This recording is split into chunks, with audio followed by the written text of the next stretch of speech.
c'est le pas le plus important de la journée. Pour bien...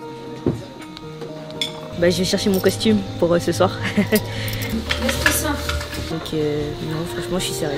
3e match déjà.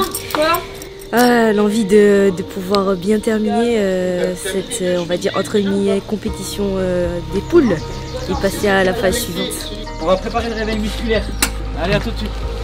Arrivé le jour de match, t'as tout qui s'accélère, t'as l'impression. Mais bon, c'est un bon jour, j'espère.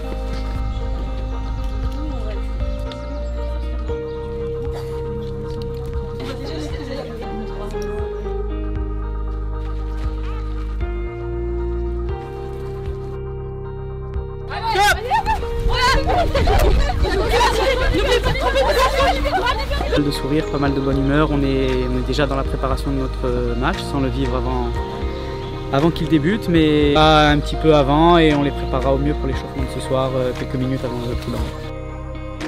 Le réveil musculaire, il a plusieurs intérêts. Donc il a un intérêt au niveau physique et puis au niveau mental.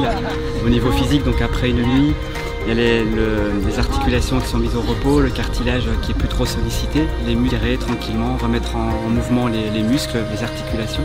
Et puis il y a aussi un côté au niveau mental, avec le fait de sortir de sa chambre, comme on est souvent de sortir, de s'oxygéner, de se remettre en route et de déjà mentalement aussi préparer le match du soir en fait, qui ont besoin soit de petits soins, et un petit peu la même chose, la mise en route, les étirements, lever les dernières petites contractures musculaires, donc c'est peaufiner aussi les derniers réglages au niveau médical, jusqu'à midi et quart, et puis après il y a le repas à 12h30, ensuite les joueuses vont faire la sieste, et puis collation, et puis le discours du coach et départ pour le stade.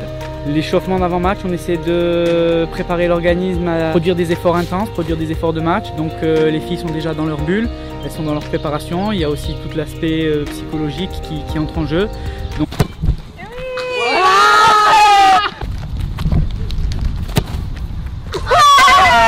Aujourd'hui, c'est parce que Bravo! Je m'arrête sur ça.